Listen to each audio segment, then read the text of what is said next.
Бүгін 16 май 23 жыл. Баткен жамааты барыңыздарға салам алейкум.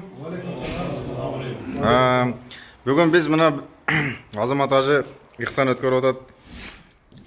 Бұл акабыз граф Қочқорны алғанны жамаатқа шындап чай беріп, мындай чайды баяғы жалпақ тілмен айтканда жуып атабыз депчи. Дуа алды. Ооба, дуа алган үчүн чогулдук. Биякта мынакей атайын Өзбекстандан келген коногубуз.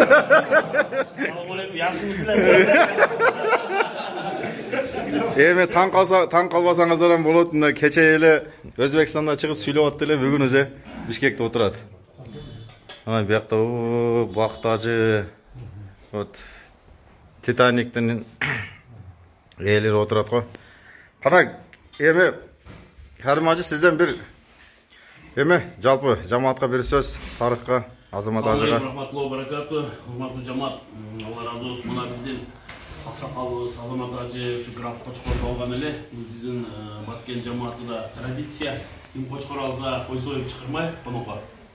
Ушу Азамат ажынын очурду экен. Азамат ажы Алла субхана таала ойлогон ой тилеген максатка жеткизсин иншалла. Кой баккан пайгамбар саллаллаху алейхи ва саллям сүннөтү канчалык миңдеген пайгамбарлар өткөн болсо баардык кой баккан иншалла. Берекенин баары ушу жерде. Дастарханыбыз дайым жакшылыкка жайылсын иншалла. Ушундай тойлорго жайылсын. Ушул алган граф Кочкорубуз иншалла биздин Баткен жамаатынын алдыңкы бул Кыргызстандын алдыңкы Кочкорлорунун бири, Кудай кааласа ушу Баткен жамаатында көтөрө турган иншалла.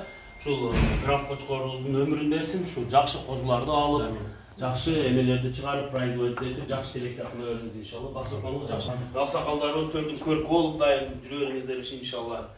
Алла разы болсун баарыңыздар, ушу баардык жамааттын бир айга бир жолу бүгүн ушул иншалла жыйын жакшы болуп атат. Кудай кааласа мына жакшы чогулдубуз, жакшы келипбиз. Мен кебечимкаларым келиптир, мына күчтүү биздин кой алчылыктан келиптир. Азыр 20-га жакшы деп кылабыз иншалла. Дуа кылып Жакшы, жакшы. Алла разы болсун. Жамаатка дагы бир жалпы салам. Тарых үчүн. Салам алейкум. Салам алейкум.